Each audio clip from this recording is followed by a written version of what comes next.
Hey guys, Cole Bowling here with Take the Crown Marketing, and welcome back. Today we're going to wrap things up. It's really coming down to bringing everything together. So as you've went through this abundance course, and as you really dove into some of the videos, some of the content, and as you saw, not all of it was my content, right? And the idea of the whole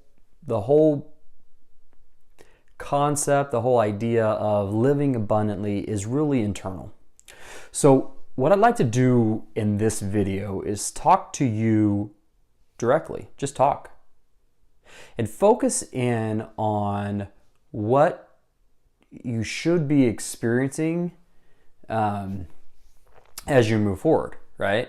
Or some of the things you might have experienced or self-discovered through this course.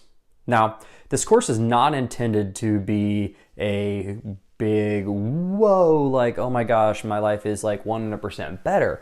What it is intended to do, though, is put you at a place in a state of understanding how to conquer, things from reprogramming your mind to looking at a situation a little bit differently. So in this video, and what I really want to do is share with you some of my experiences with it, my experiences with creating the course as well, and going back over all the content again.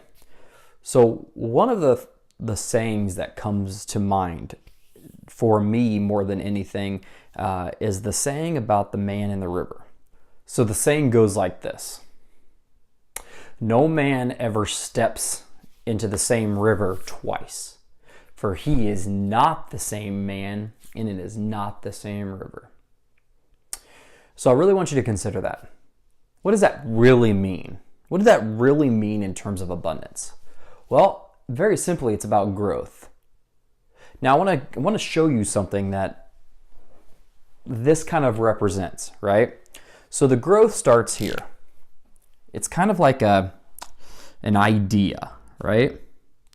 So we have an idea. So from an idea, let's say this is a growth chart, right?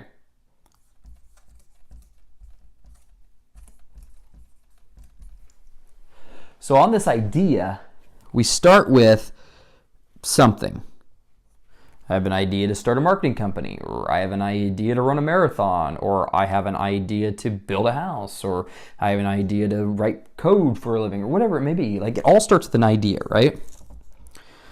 Well, what's fascinating about the idea is that as we learn about what it's going to take, like all the facets of the idea, and I'll use my marketing company as an example because I think it's a great example around developing and continuously developing exactly this right here. Like, why does, not the why, but where does things change, and how often do they change, and in the world that we live in, and all the information and all the people trying to send us things, this is the most fascinating one. So like with me in my marketing company, even though I understand the whole like information coming in, information and actions going out, this changes a lot, but the core idea of the whole thing is still in play.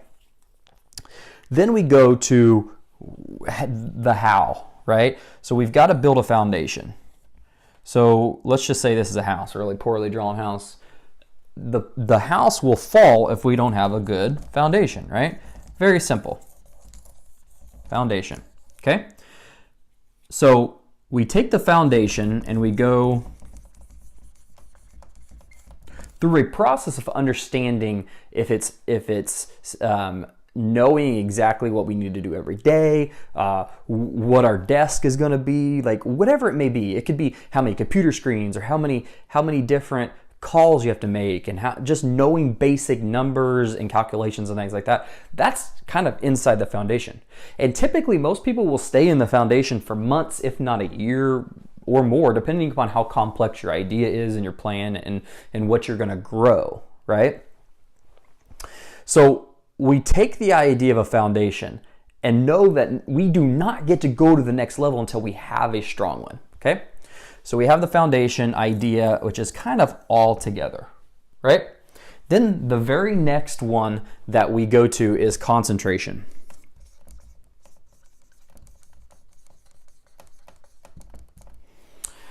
So concentration, I really want you to think about this for a second. When we concentrate on the core items that we have to do each and every day in order to achieve our absolute highest success, it is its own entity. It's its own place in your mind. It has to be the only thing whatsoever that you're doing every single day, right? So in this stage, this is where things really start to move forward. I mean, I just don't know a better way to say it. As I'm thinking, it's like the foundation is the need tos, the must dos, the metrics, and some of those things that we work out. But the concentration phase is really where things start to move forward. So it can be after you've got your first client. It could really be before, but it's going to be the phase of where things start to go like this, right? And typically we see concentration not lasting as long as some of the other areas, because momentum seems to come really quick when you're in concentration, which momentum is the next one. So this is moving forward.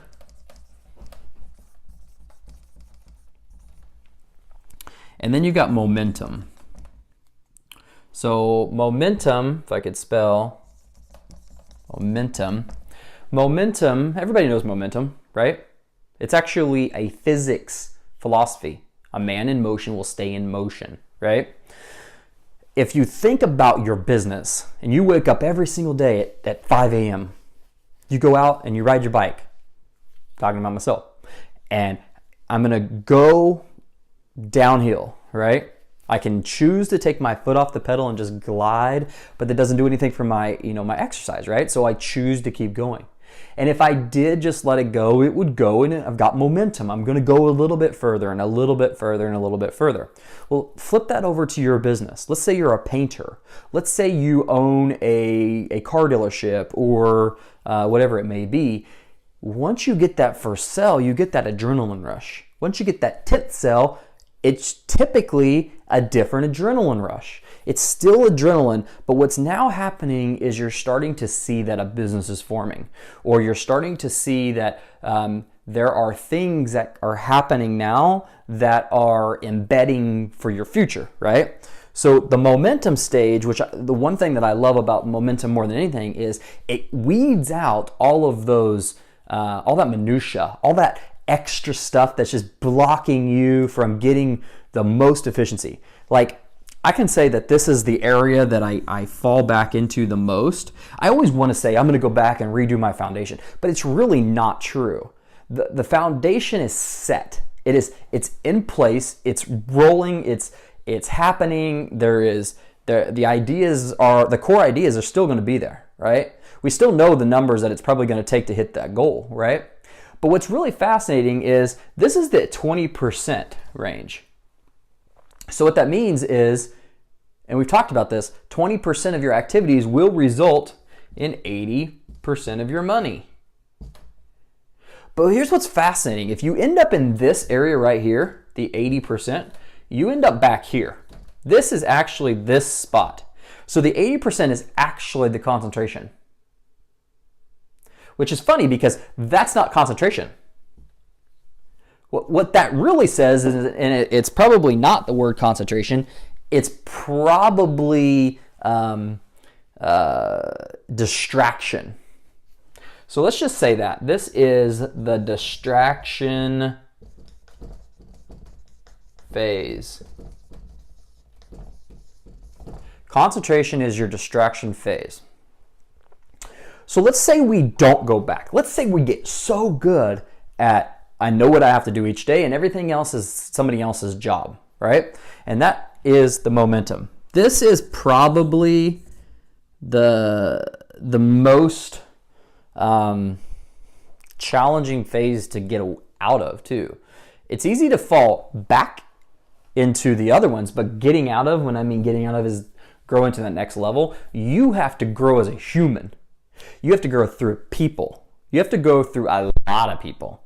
and this is leverage, right? So this is your leverage phase, this is everything. And when you can get out of the momentum phase and you go, and when I say get out, like that's an accomplishment. That's a massive accomplishment, because when you go from momentum, now you get into stabilization. This is when you have residual money coming in that pay all the bills, and then you're making money while you're sleeping, kind of thing, right? See, because in the stabilization phase,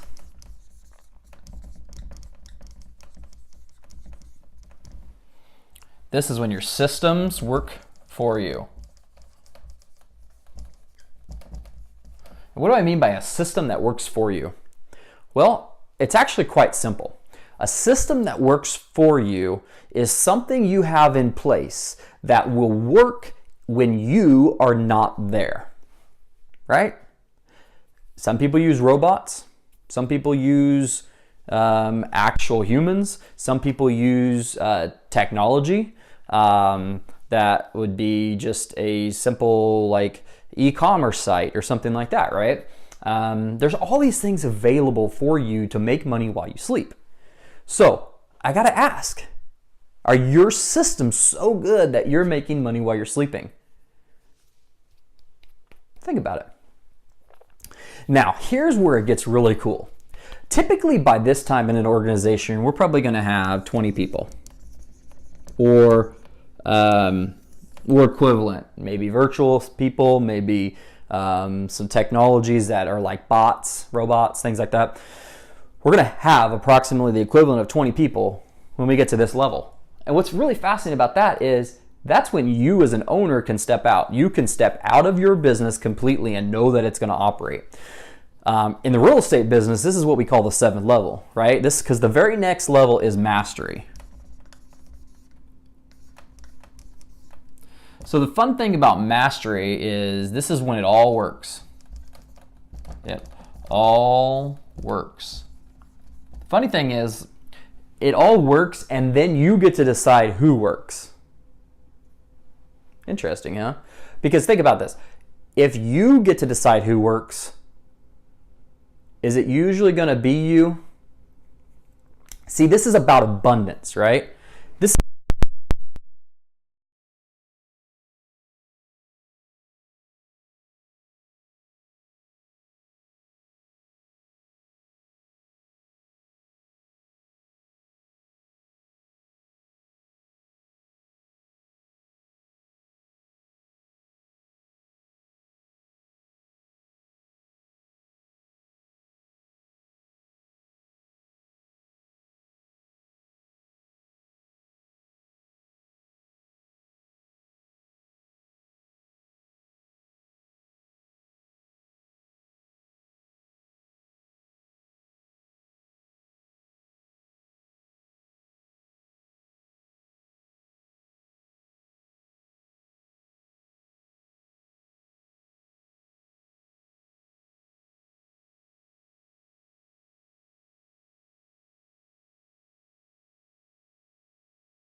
your unfair share of money, time, and all those.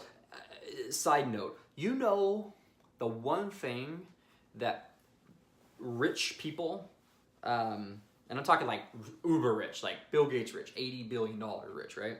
You know what they typically say is the one thing that they want more than anything in the world? It's actually to slow down time. Can't control it. You can't control it either. Time's fast. Time is very fast. So abundance is about time. Abundance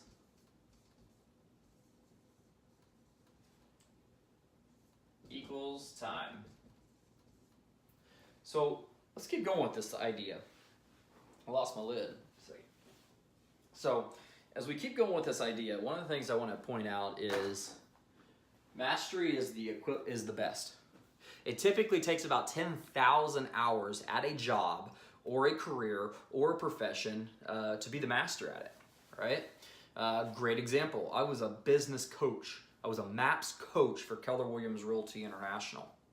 And through that process, I had about 1,500 coaching hours. Now, in terms of 1,500 coaching hours, where do you guys think I was at in here? Well, it definitely wasn't down here anymore.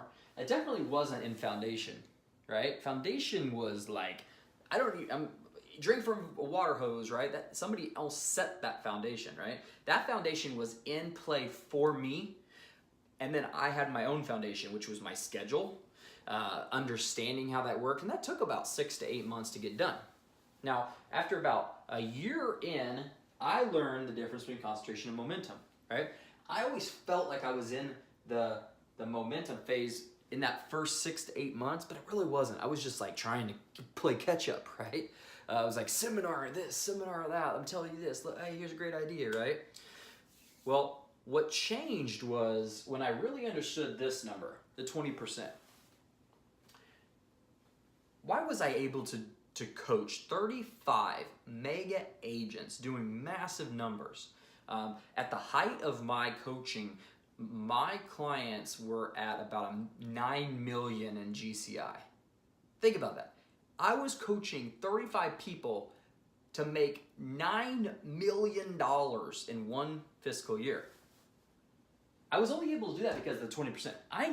And not just my 20%, their 20%, and focusing in on, hey, is that in the 80 or the 20? Because, right now it sounds like to me that you're going back to concentration. You're spending so much time in this 80 that you're never going to go to that next level. And so I would say that at approximately, I was probably right in this range, the momentum to stabilization phase at about that 1,500 hour mark. And I probably would have stayed there. I probably would have stayed between there for a while.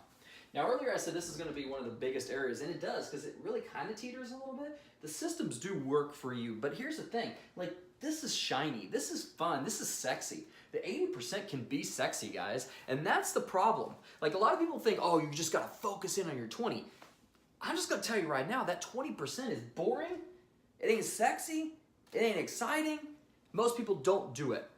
So you want to know the one secret why people fell in real estate? I'll tell you right there. It's not sexy. It's not fun. People like sexy and fun. And what's sexy and fun? Oh, we got this new technology. Look at all these things we can do. Let's go do this, go do that. Let's go to this seminar and let's get motivated, and it gives me a reason to get out and go do this and blah, blah, blah, blah, blah. Right? That's sexy, right? But this is where the calls are made. I can tell you right now, I could sell more houses than you can with this right here. Yeah, this is a yellow legal pad, than any of you and your technologies combined. Believe it or not. And I'm a techie guy, right? I could walk into a house right now, and I'll tell you, I'll give you my secret. I don't have a pen here, but here's what I would do. I take this legal pad, and the first thing I'd write on it is questions. Ask questions, right? Understand the people. What is it that you're looking to gain out of this sale today? What is your absolute bottom dollar? What is it that you want out of me? What do you expect out of me? Let's set the expectations now. How often would you like to hear from me? What is the one thing you've experienced in the past you didn't like when buying or selling a home? This is your first time. If the more questions you ask, they don't care about your technology. Now, the technology is just a little cream on the top, but the technology is the 80%, guys. Get on the phones, get in front of more people, and I'll tell you right now, you're going to sell more real estate just by asking a few more questions. Stop being scared for the money. Stop being scared of asking for the money. Ask for it. Hey, do you want to buy this house? Great, you got your checkbook. Awesome, do you have your pre-approval letter? Maybe that should come first, whatever, right? Or let's say you're a painter. Or let's say you're a car salesman. Or let's say you're selling feminine makeup products or whatever. Or lifestyle, vitamin supplements or whatever. The one thing that I learned in my history, my background is I used to sell diamonds, right? People do not need jewelry to survive. I'll tell you, more than anything that I had trouble selling in my entire life, it was jewelry. And I made a lot of money selling jewelry, guys, because here's the one thing that I learned is what brought you in? Why do you want this item or this piece? And then my actual biggest deal seller, and I know this is, and I always said it with a little bit of humor, but it really did trigger something. And I would always ask, let me ask you, ma'am, sir, do you deserve this piece? And if they would say yes, which I would say a little humor sometimes, depending upon who the client was, or no, right? Because no, when they were like, a lot of people, they are embarrassed. They don't feel like they deserve it. And then I'll say, if they say no, I would say something like, well, tell me why you feel like you don't deserve it.